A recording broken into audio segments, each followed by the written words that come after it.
Bismillahirrahmanirrahim. Alhamdulillahirabbil alamin. Allahumma shalli wa sallim ala sayidina Muhammadin miftahi babi rahmatillah adada ma fi ilmillah salatan wa salaman daimain bidawami mulkillah wa ala alihi wa sahbihi.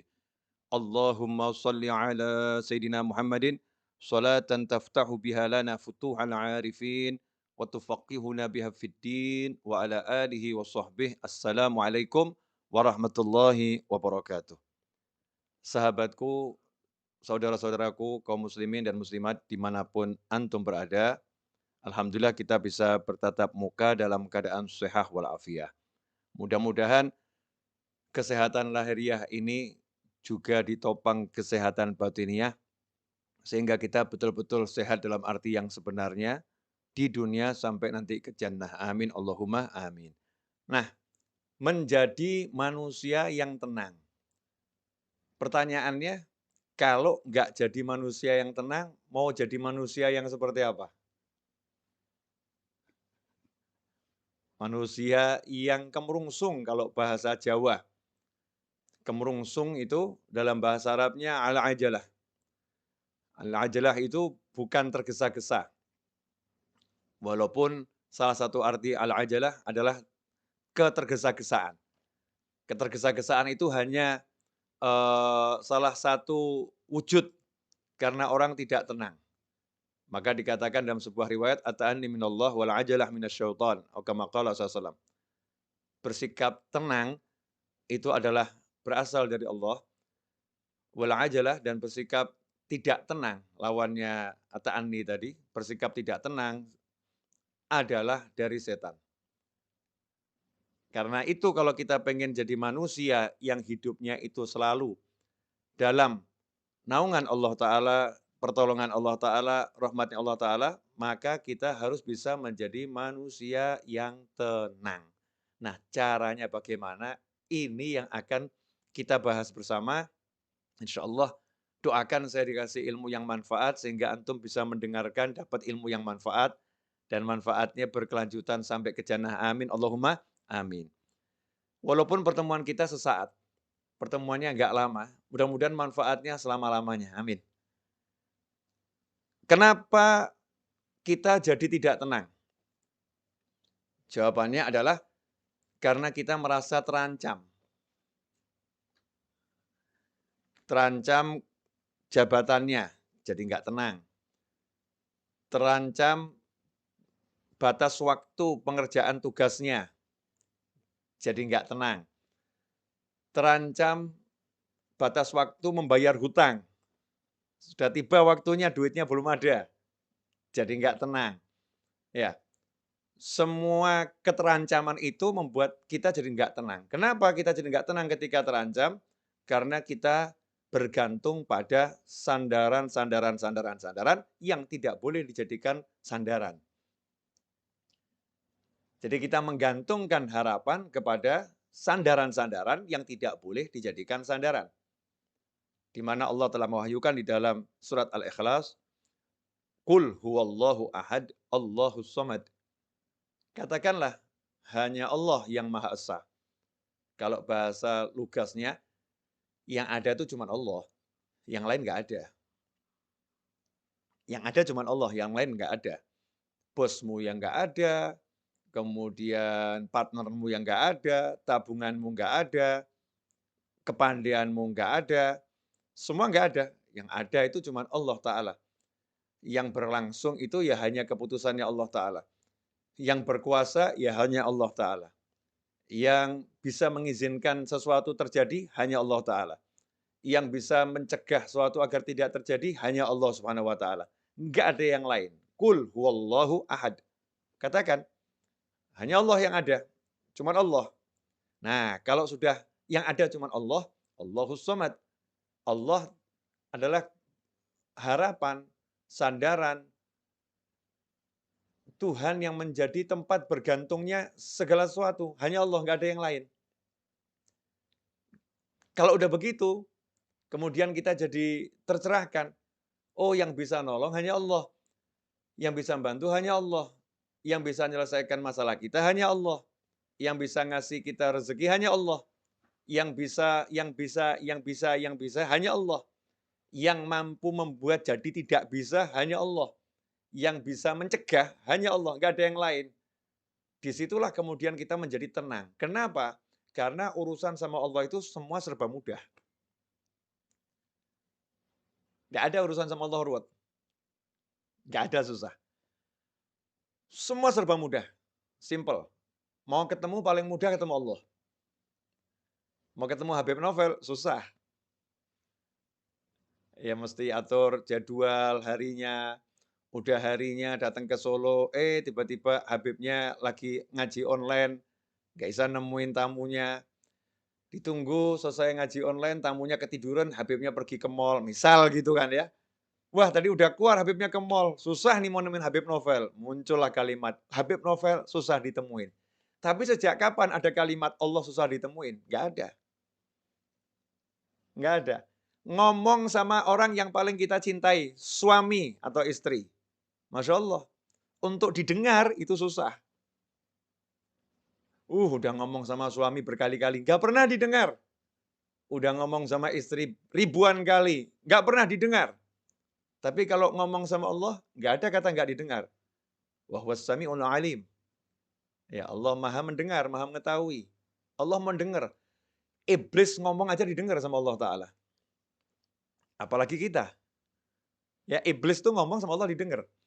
Allah kalau udah maha mendengar itu nggak pilah-pilah. Yang ngomong itu wujudnya seperti apapun, wujudnya iblis, wujudnya setan, wujudnya siapapun, didengar sama Allah Ta'ala.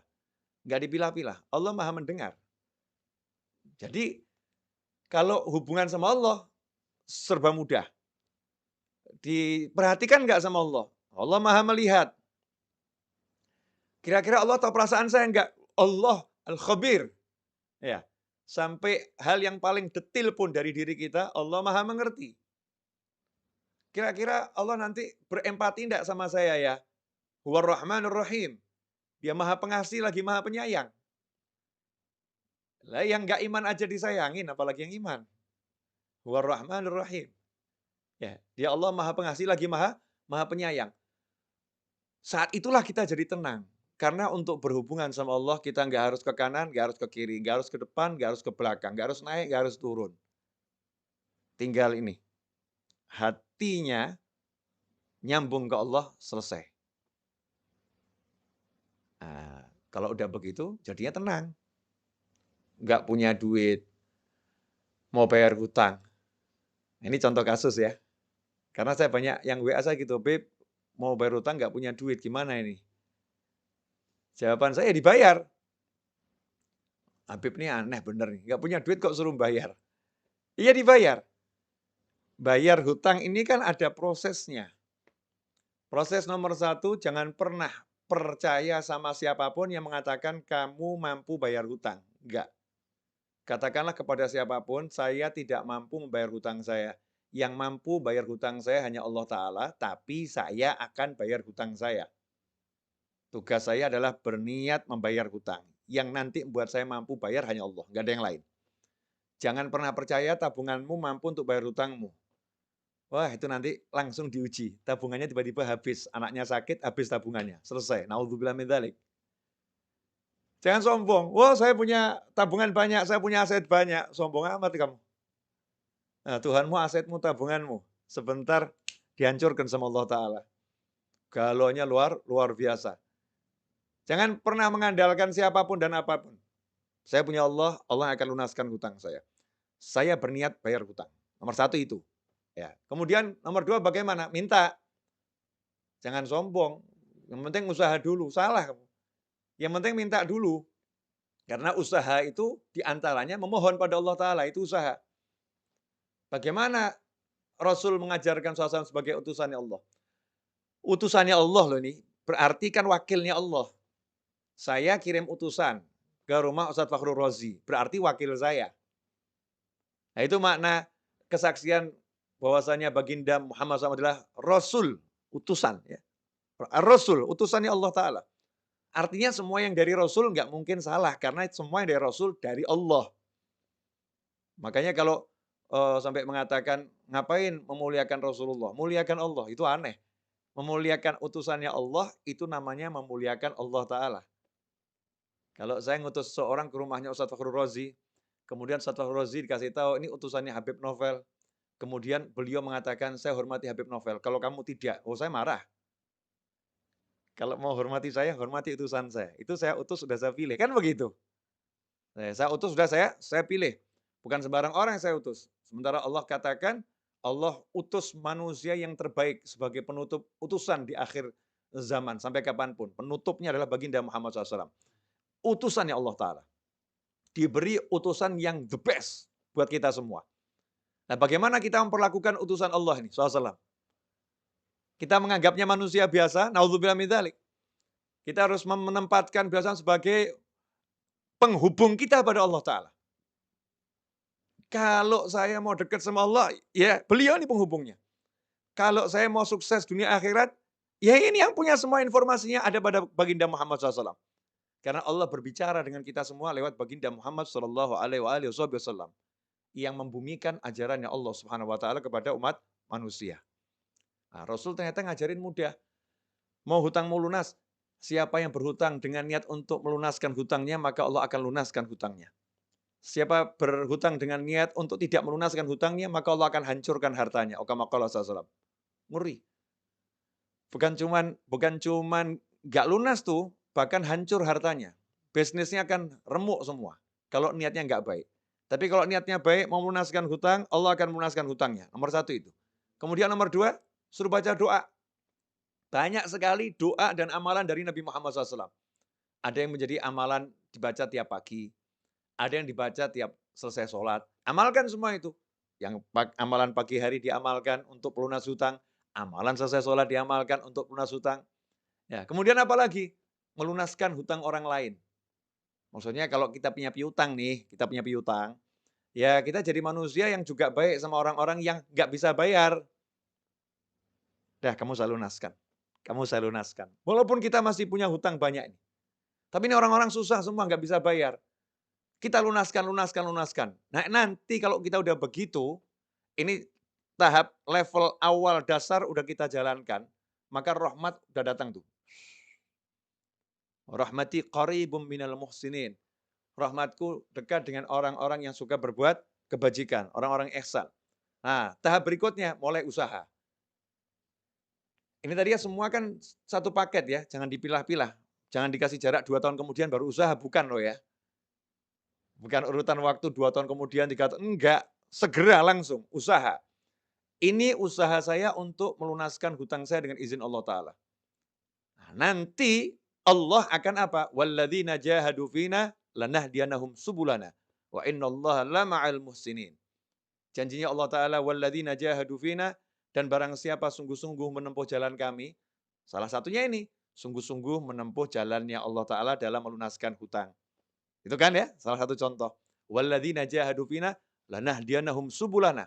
Maka kami akan tunjukkan, kami bimbing. Kalimatnya itu lanahdiyanahum dengan lam taukid, nun taukid. Kami sungguh akan bimbing dia menempuh jalan kami. Enggak suruh jalan sendiri. Allah enggak cuma kasih jalan, ini jalannya terus jalan sendiri, enggak. Jadi kalau hidayah itu selalu dengan bimbingan, guide, al-hadi.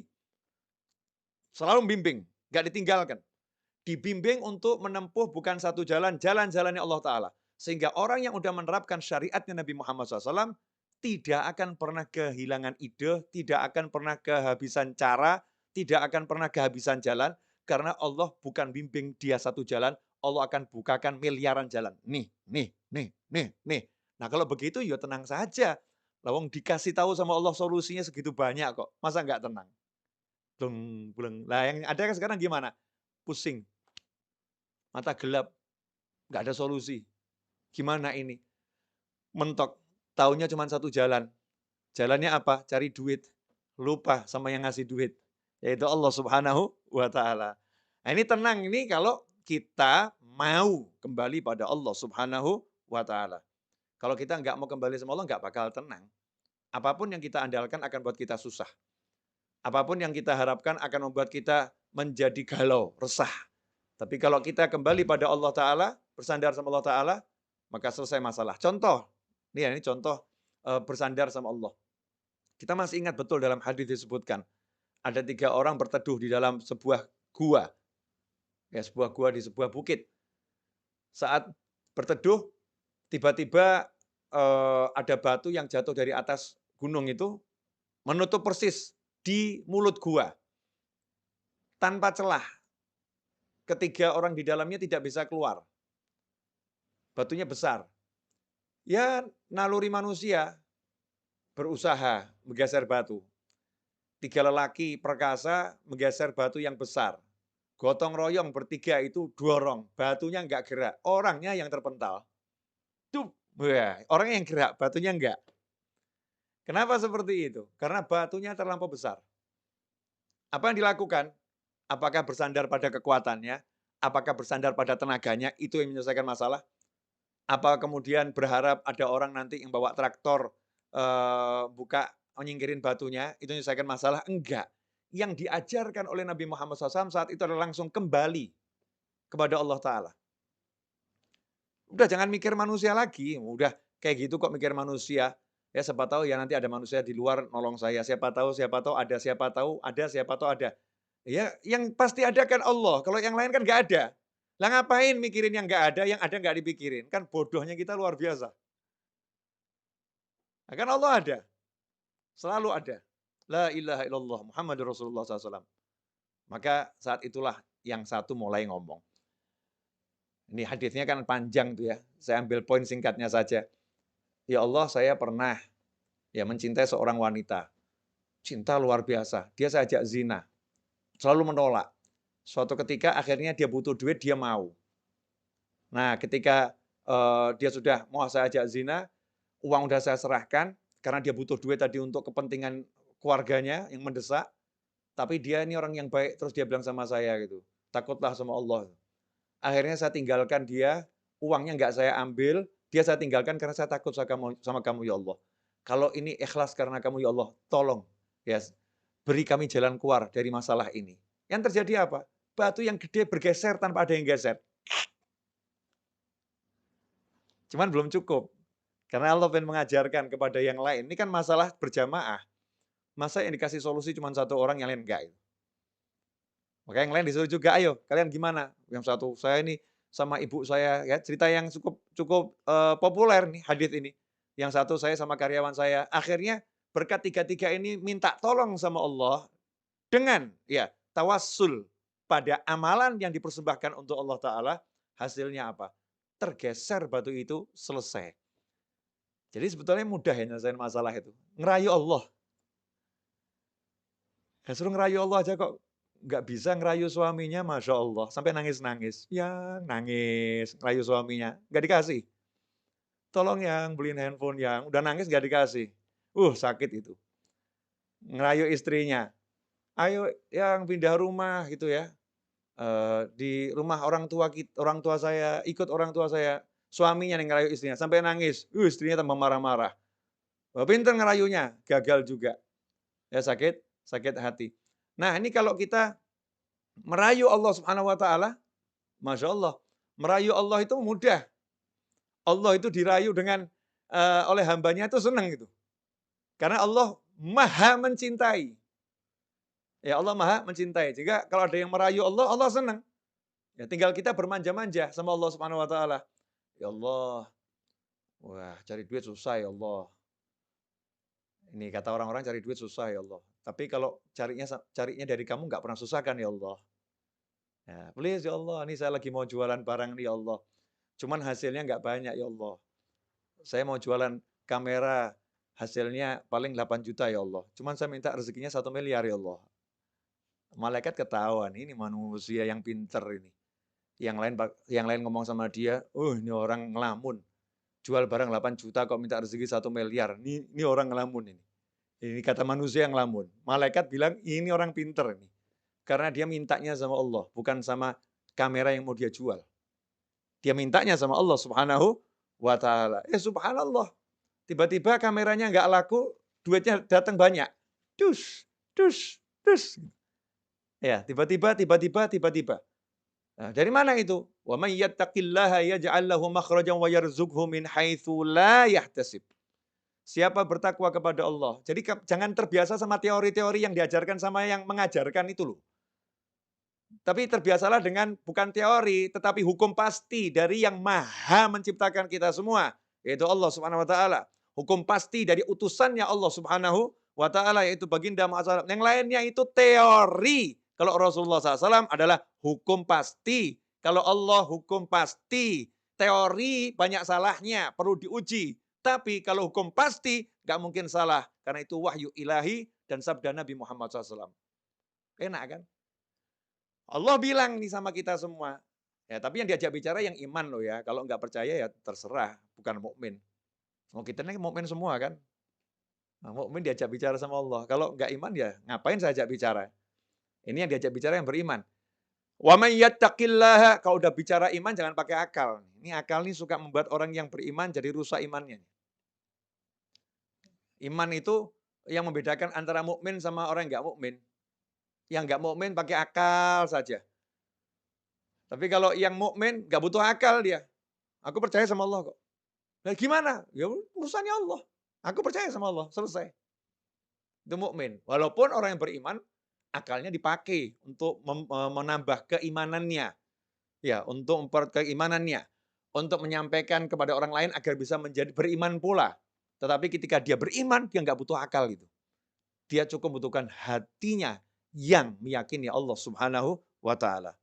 Subhanallah. Wa may yattaqillaha. Allah yang bilang nih, dan barang siapa yang bertakwa kepada Allah. Takwa itu gampang kok. Saya bilang takwa itu susah. Walaupun kita kan takwanya masih ya begini begitu, tapi takwa itu gampang. Simple. Yang diperintah jalankan, yang dilarang tinggalkan. Selesai toh? Kayak gini loh, kayak gini. Wah, zaman sekarang ini mau ke mall aja susah nih. Mesti apa namanya punya aplikasi Peduli Lindungi. Mesti harus sudah divaksin. Mau ke mall aja susah. Nggak susah toh ya? Ya jalankan saja peraturannya. Kalau kamu sudah vaksin, punya aplikasi Peduli Lindungi, kamu ke mall, mudah, nggak susah. Kan gitu. Nah, begitu pula dalam kehidupan kita dengan Allah Ta'ala. Simple. Kamu laksanakan perintah Allah, kamu jauhi larangan Allah, Allah laksanakan janjinya kepadamu. Wa may yattaqillaha, apa yang didapatkan? Yaj'al lahu makhraja. Hal yang paling ruwet dalam hidup manusia itu kalau jalan buntu. Betul ya? Jalan buntu. Ngelamar anaknya orang, ditolak, jalan buntu. Pusing dia. Ngelamar kerjaan di kantor, jalan buntu, pusing dia. Ya, mau bayar hutang nggak ada duit, jalan buntu, pusing dia. Maka janjinya Allah Ta'ala buat yang percaya sama Allah, yang mau ikuti aturannya Allah Ta'ala, wa may yattaqillaha, siapa takwa sama Allah, apa yang Allah janjikan nomor satu? Yaj'al lahu makhraja. Don't worry. Jangan khawatir. Ojo wedi. Jangan takut kamu. Ya, jangan takut. Kenapa? Yaj'al lahu makhraja. Dia Allah akan selalu. Oh, ini harus digaris bawah ini. Dia Allah akan selalu yaj'al lahu, memberikan kepada dia yang bertakwa pada Allah Ta'ala makhraja, jalan keluar. Batu nutupin segede apapun, orangnya bertakwa, Allah kasih jalan keluar. Kehidupan dunia sengeri apapun, orangnya bertakwa, Allah kasih jalan keluar. Makanya buat orang yang bertakwa, tenang. Yang lain heboh, ini gimana, ini bagaimana. Tenang dia. Nanti saya akan diberi solusi sama Allah. Nanti saya akan diberi solusi sama Allah. Yang lain nanya, lah solusinya bagaimana? Solusinya apa? Ya kan nanti Allah yang kasih. Ngapain saya pikir sekarang? Yang ngasih Allah kok saya yang mikir. Tuh, seperti Nabi Musa alaihissalam. Nabi Musa sama Bani Israel ketemu lautan yang luas. Umatnya bingung waktu itu. Gimana depan lautan, belakang Fir'aun ngejar. Nabi Musa santai. Ya. Kalla inna ma'ya rabbi sayahdin. Kalla. Sungguh nggak mungkin kita celaka. Inna ma'ya rabbi. Allah bersamaku. Sayahdin. Nanti dia Allah akan beri saya petunjuk. Nanti dia Allah akan beri saya petunjuk. Hasilnya apa? Dikasih sama Allah solusi. Jalan keluar. Jalan keluarnya bagaimana prosesnya? Simple. Nggak ribet. Nggak cari pasukan. Nggak cari relawan, nggak cari apa tambahan manusia untuk bantu perjuangan, nggak cari A sampai Z, ya memakai yang sudah ada di tangan, yang ada di tangan Nabi Musa alaihissalam, nggak jauh-jauh loh. Ya udah tongkatmu pukulkan ke laut. Solusi yang nggak masuk akal manusia. Dek, laut terbelah, Nabi Musa dan pengikutnya selamat, Fir'aun tenggelam dan binasa. Diabadikan sampai akhir zaman dan sepanjang masa. Selesai masalah. Ya ja'allahu makhroja. Selalu diberi solusi oleh Allah Ta'ala. Selalu diberi jalan keluar oleh Allah Ta'ala. Gak cukup itu. Plus, وَيَرْزُقْهُ مِنْ حَيْثُ لَا يَحْتَسِبْ. Dan Allah akan selalu beri dia rezeki yang gak pernah bisa diperhitungkan oleh dia ataupun yang lain. La yahtasib. Jadi orang yang dekat sama orang bertakwa ini kalau kalkulasi rezekinya pasti pusing. Udahlah, gak mungkin ketemu. Mau pakai jurus model apapun. Kok bisa ya? Kok bisa? Nanti kok bisa? Gitu. Karena Allah suka ngasih surprise sama hambanya yang bertakwa. Surprise. Surprise. Gitu. Allah ngasih kejutan. Nih. Sampai kita bingung nih. Bertubi-tubi dikasih rezeki sama Allah Ta'ala. Min haitsu la yahtasib. Dari arah yang nggak pernah bisa dia perkirakan. Dia sehebat apapun punya ilmu, apa tuh Mas Seto, kalau untuk memprediksi namanya apa itu? Kita kalau misalnya punya data, apa itu nah istilahnya itu, seperti Google tuh punya, kalau Google bisa bagus itu karena punya bukan AI Mas itu. Namanya, ilmunya kalau di matematika itu, saya sudah nggak sekolah soalnya. Apa nih Mas Seto atau ini siapa pemirsa yang tahu nih? Ya, coba ditulis di chat. Apa namanya itu? Statistik, ya ketemu. Nanya sama kalian gak dijawab, udah nanya sama langit. Statistik gitu. Ilmu statistik. Ya, walaupun dia punya data yang lengkap, ya kehidupan Pak Yai ini dari umur sekian sampai sekian didata semua koleganya sampai terus dia perkiraan saya hari ini Pak Yai, Habib, Ustadz, ya Fulan atau Fulanah akan dapat rezeki dari arah sini. Allah akan kasih arah yang lain. Oh, yang ngasih aku bukan statistikmu. Aku udah bilang, yaj'al lahu makhraja wa yarzuqhu min haitsu la yahtasib. Udah la yahtasib, udah jangan kamu hitung. Jangan kamu pikir, jangan kamu cari-cari, nggak bisa. La yahtasib. Allah udah bilang, nggak pernah bisa diduga rezekinya orang yang bertakwa. Nggak bisa, itu Allah menunjukkan kemampuannya memberi rezeki. Allah menunjukkan kuasaannya dalam beri rezeki. Allah menunjukkan otoritasnya kepada manusia. Kamu nggak bisa, hanya aku yang bisa. Asik itu. Min haitsu la yahtasib. Jadi tenang, orang bertakwa itu nggak pernah mikirin rezekinya hari ini atau besok. Tugasnya apa? Jalankan perintah, tinggalkan larangan. Perintahnya suami cari nafkah. Ya, cara cari nafkah keluar ke pasar misalnya. Ya keluar ke pasar. Perintahnya ketika keluar ke pasar bagaimana berdoa. Perintahnya ketika di pasar bagaimana? Baca doa, jaga pandangan, jaga pendengaran. Cari rezeki ke pasar, ngerumpi, gunjing, ghibah, namimah. Masya Allah. Teriak-teriak, saya tiap hari udah ke pasar, saya udah kerja. Kamu kerja nggak pakai caranya Allah? Bagaimana kamu dapat rezeki yang surprise? Makanya rezeki kamu ya hitung-hitungan tadi. Pusing kepalanya. Ya, pusing kepalanya. Ikhwani rahimakumullah. Ini yang perlu dipahami, bahwasanya kalau orang udah percaya sama Allah Ta'ala, tenang hatinya. Dia nggak akan pilih cara-cara yang lain. Mau pakar A sampai Z yang nggak ngurus, yang dia urus caranya Allah, cara Rasulullah SAW. Nah, nanti termasuk caranya Rasulullah, itu caranya ulama. Ya bagaimana pendapat para ulama, bagaimana petunjuk para ulama, hidupnya hanya begitu. Oh hidup ini singkat kok, mohon maaf loh ya. 60-70 tahun itu rata-rata umur kita. Wong hidup sampai 60-70 tahun kok cuman dibuat mikir cari duit, itu kan bodohnya kita luar biasa. Oh duit tuh nggak usah dicari ya, pasti datang kok. Tapi ya usaha. Nah usaha itu doa, ya, usaha itu pergi ke pasar, kan gitu. Tapi jangan mikir cari duit, jangan. Habis energi.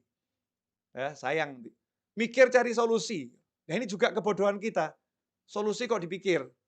Solusi itu diberi. Yang beri siapa? Ya ja'allahu makhraja. Yang beri Allah. Yang ngasih masalah Allah, yang beri solusi Allah. Selesai. Loh, cara mintanya sama Allah bagaimana? Ya, cara mintanya takwa, gampang. Jalankan perintah, jauhi larangan. Selesai. Jadi sekarang sukanya yang aneh-aneh, suka hidup ruwet, mumet, pusing, ya, pakai cara-cara yang nggak benar, cara yang nggak beres, cara yang benar, yang beres nggak dijalankan, yang nggak beres apa namanya, dijalankan, yang beres nggak dijalankan. Ini menyebabkan kita hidup dalam ketidaktenangan. Maka untuk menjadi manusia yang tenang, kita harus betul-betul Qul huwallahu ahad, Allahus somad. Nah, insya Allah 30 menit saya berbicara ini barokah, ya, manfaat, kendati seperti yang tadi saya sampaikan, singkat, ya, mudah-mudahan manfaat, dan sampai nanti jannah manfaatnya nggak berhenti. Terus, ya, terus nyambung manfaatnya, karena kita bersama-sama belajar untuk menjadi manusia yang ingat kembali bahwasannya untuk menjadi tenang mudah kembali pada Allah, maka kita akan menjadi tenang setenang-tenangnya. Jazakumullah khairan Ustaz Fakhrul Razi atas waktunya, atas kesempatannya. Insyaallah kita ketemu lagi di waktu yang akan datang, dan semoga Ustaz Fakhrul Razi beserta sekolahannya, ya, beserta guru-guru yang di sana, wali murid, semua yang bekerja di sana, diberi oleh Allah Ta'ala kemudahan dalam segala hal yang diridhoi Allah Ta'ala, dijauhkan dari segala kesulitan, dari segala petaka, musibah, diberi kesehatan lahiriah dan batiniah, dijadikan anak didiknya bisa menjadi orang-orang yang semakin bertakwa pada Allah Subhanahu wa taala, dan mudah-mudahan diberi rezeki zahiran wa batinan, berlimpah ruah, datang dari segala arah tanpa susah payah, dan insya Allah kita semua oleh Allah Subhanahu wa taala dijadikan sebagai orang-orang saling mencintai di jalan Allah, orang-orang saling menyayangi di jalan Allah, saling mengunjungi di jalan Allah, dan kelak kita dipertemukan dengan baginda Muhammad sallallahu alaihi wasallam, dan semoga setelah usia panjang dalam semua kebaikan, kenikmatan, ketaatan, keridhaan, kebaikan, kekayaan, kemudahan, kesenangan, kita diberi akhir usia husnil khatimah. Wassallallahu ala sayyidina Muhammadin wa alihi wasallam walhamdulillahi rabbil alamin. Amin. Walafu minkum, saya undur diri, Ustaz Faurozi dan kawan-kawan. Insyaallah kita bertemu kembali di lain kesempatan.